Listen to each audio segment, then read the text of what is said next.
friendly, bro. I can try and help you if you want. Nah, it's alright. I can just knife running it, dude. Go for it. Go for it. Appreciate it, though. I can take it. I have a question. Alright, sure. Come with me then. I have to get time. Don't touch that.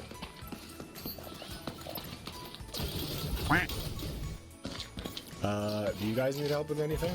Okay, I guess not. Not friendly. Are you friendly? He's got a box. Can I have it?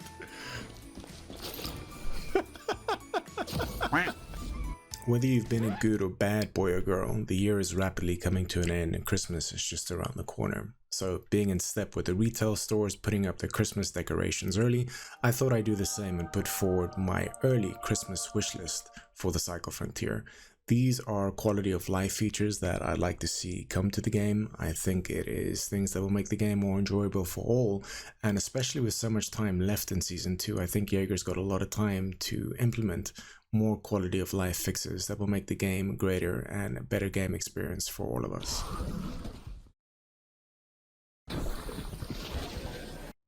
As I've been going through this series, compiling it and going through my Christmas wish list for the Cycle Frontier, I've actually come to realize that the next point that I want to address is indefinitely the most important thing, should I only have been able to choose one thing on a Christmas wish list.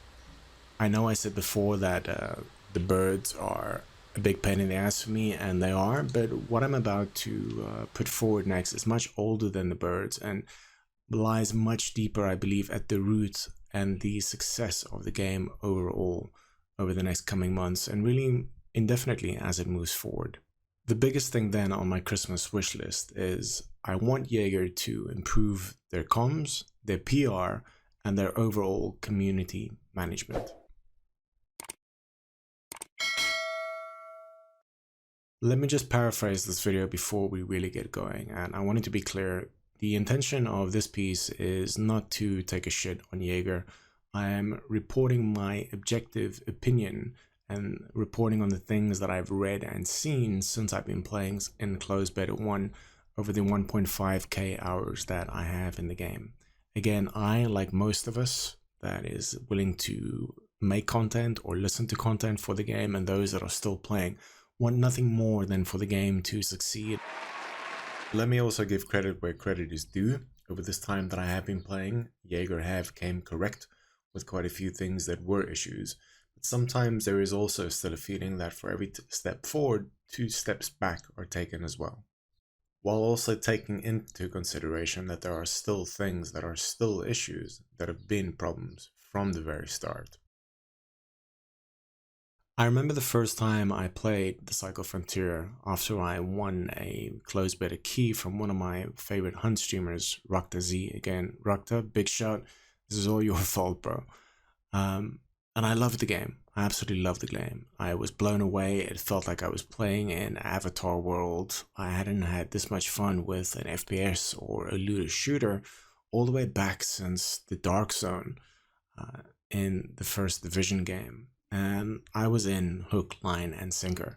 And the only thing that I can recall that was an issue for many people in closed beta 1 was the stuttering that there was, or that many people experienced. And it became quite clear with time that this was just a server issue. And Yager assured us that this would be cleaned up in closed beta 2 and in the full release of the game. And ultimately that proved to be the case. On the release of closed beta 2, the stuttering was gone. Yager had done what they said, the game on. So kudos and points to Yager. You did what you said, you removed the stuttering, and for all intents and purposes, I could not wait to further get into Season 2 and fully explore and enjoy the rest of the game. This was the first time that I was not only impressed with the game, but I was very hopeful, and this was my first piece of trust that I've been built into, or with Yager, should I say, where again, they did what they said that they were going to do. It was implemented, and this thing that was a hindrance was gone.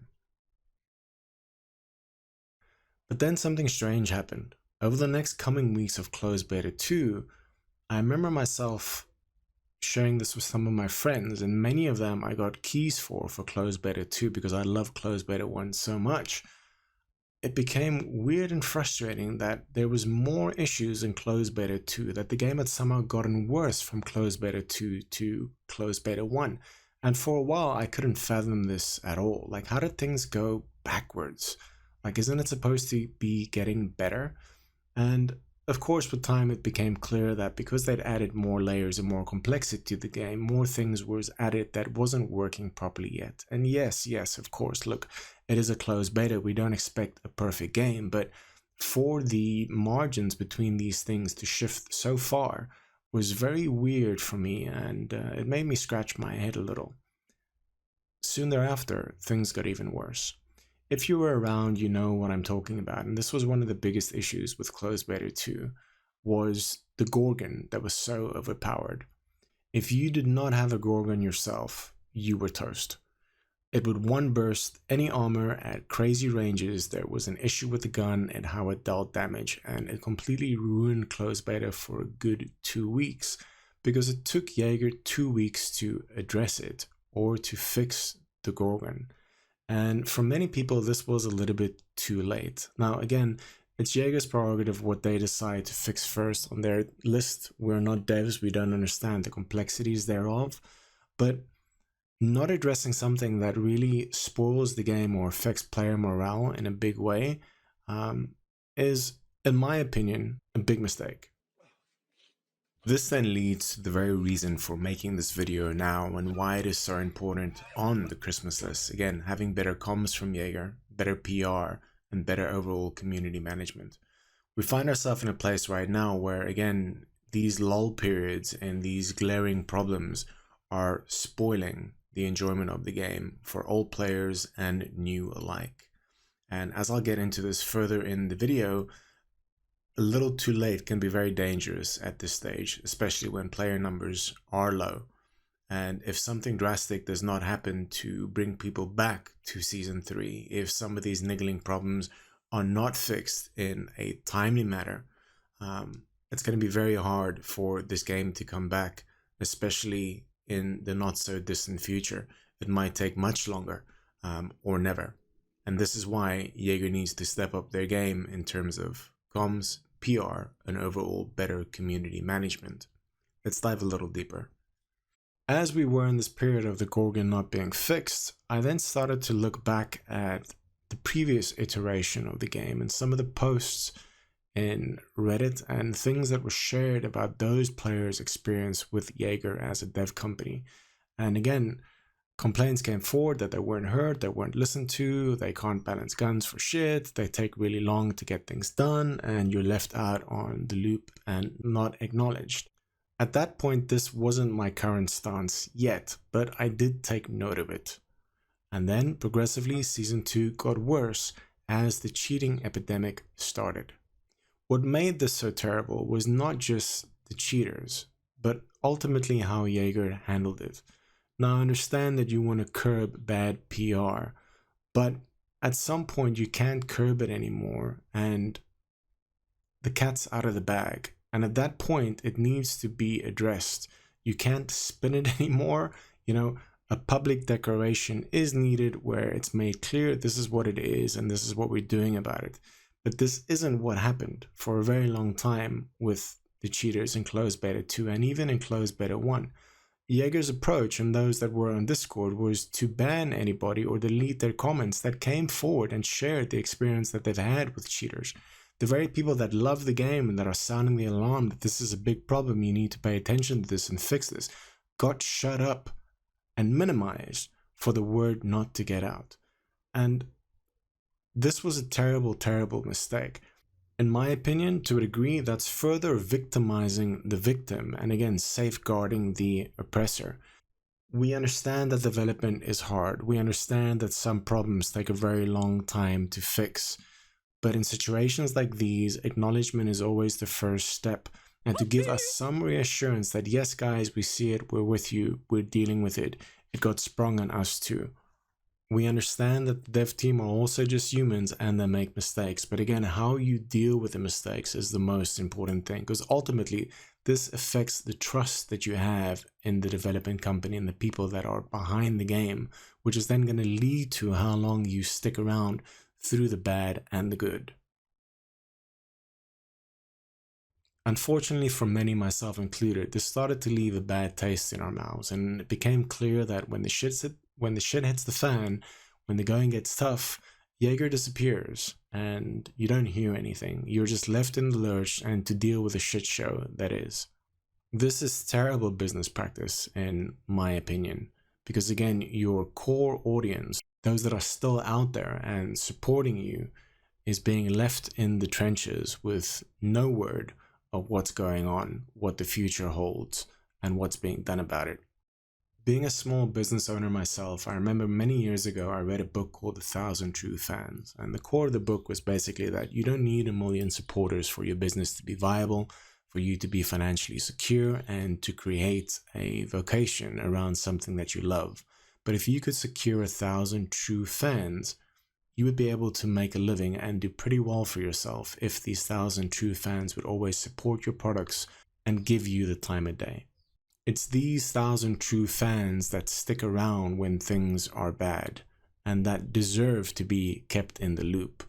It's very apparent if you look at any Cycle stream at the moment, because numbers are low, morale is low, that those that have been around from the start, and even those that had some of the biggest viewerships, are pretty sad and demoralized at the moment. And it looks like some of these guys literally just broke up with the love of their life as they are in a lull. Many of the takeaways from these channels, again, is that they are not being heard, they're being ignored. The things that they have advised Yager to do in focus groups and from the get-go have still not being addressed.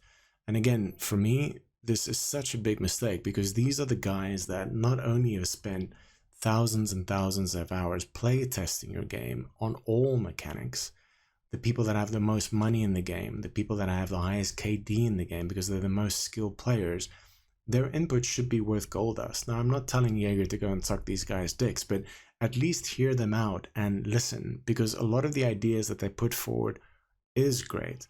But to blank them and to leave them in the lurch, especially when numbers are low, again, just reflects bad PR and community management. Because should you turn the boat around in Season 3 with marketing and you bring players back, who are these new players going to go to, right? To learn how to play the game, for advice, for tips, these very streamers. And again, if there's a sour taste in their mouth because of what they've been through by playing the game and their experience with the Yager, it will get passed on to these newbies that instantly make a decision if the game is worth their time or not. Ultimately, as a gamer, we all know gamers are fickle. 1-2 shots if you're lucky and you are out. Which makes it even more imperative to have good communication and to be straight up with what's going on and what's being done about it. Do it! One of the companies that does this best, in my opinion, and also they're not perfect, is Path of Exile's Grinding Gear games. I've been a Path of Exile player for close to a decade, and Yager has mentioned quite a few times that they are impressed with Grinding Gear games, or GGG's, model when it comes to releasing seasonal content 3 to 4 times a quarter, depending how the year ends. And this is the model that they want to follow. This aside though, my biggest advice would be, if you want to pick up anything from GGG, you should follow their lead when it comes to PR and communication. And of course, for any of the hardcore Path of Exile players out there too that's listening to this, we know GGG isn't perfect, but I gotta give them credit that when things go bad, they acknowledge they've upped their PR game, they tell you what's going on, what their thinking is, what they're trying to execute, and how they intend to fix this, or at least meet you halfway. I remember a couple leagues ago, one of my friends that stopped playing PoE about 1.5 years ago, I got him hyped to play a new league with me, and we literally practiced builds for 3 to 4 weeks prior to the league starting to get a good starting time and to hit endgame soon. And with all our practice runs, we shaved it down from 8 hours, because he's not very experienced, to doing it in 6 hours as a duo, which is not bad. Not that we're speed racers. But then what happened a couple days prior to the new patch being released, GGG changed some deep core mechanics for that league that completely annihilated the vast majority of good builds for that league, and the community was in uproar.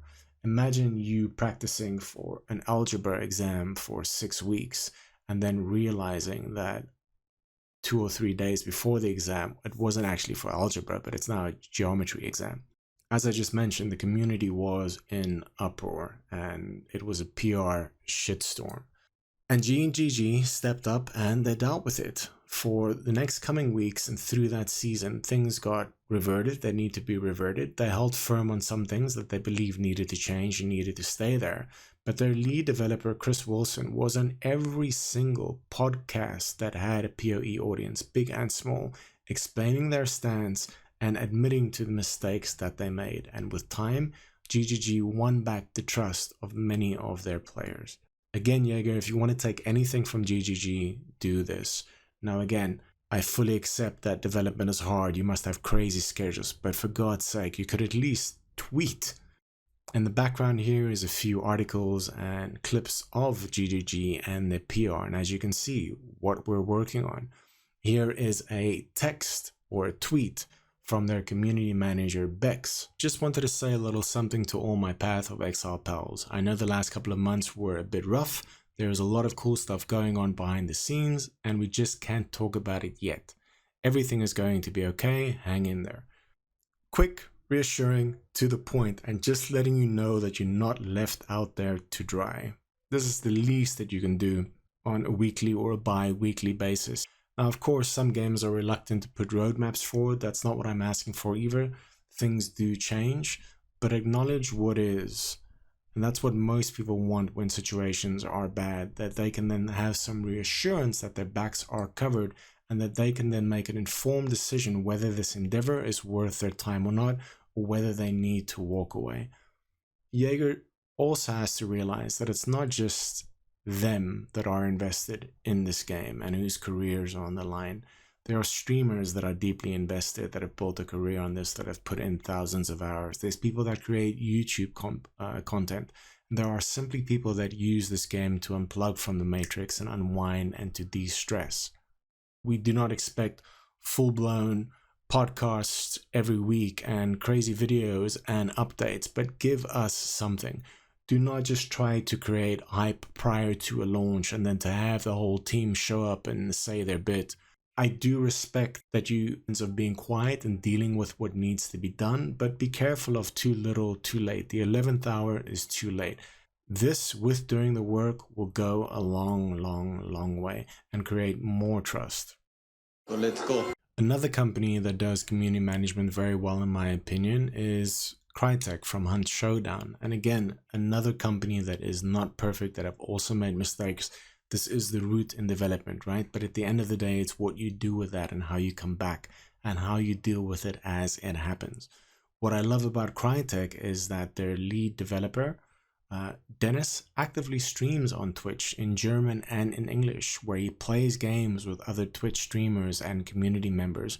And you can actively see him loving the game. He's pretty good at it and he enjoys it. You see his passion for it. At times he does get bombarded again with questions in Twitch chat, but chat also knows that this isn't the time or place for it, and now and again you'll throw a bone. But the beauty about that, they are actively involved. How many times have you not heard people say that the Yager devs do not play their own game, which is also why balance and some of the things are in the state that it is. So again, better comms, better community management, and better PR is integral for the long and short-term success of this game. And there you go, my next Christmas wishlist item. Improved PR, comms, and community management from Yager. Please, Yager, do not wait to the 11th hour. Keep us in the loop. Break this habit of disappearing or ghosting when the going gets tough. Hear us out. Simply give us the reassurance that we need, or tell us where you are at. And I think things will be much better moving forward. Thank you for checking out this video, and let me know what your thoughts are. What do you think about this topic, and what is on your Christmas wish list for the Cycle Frontier?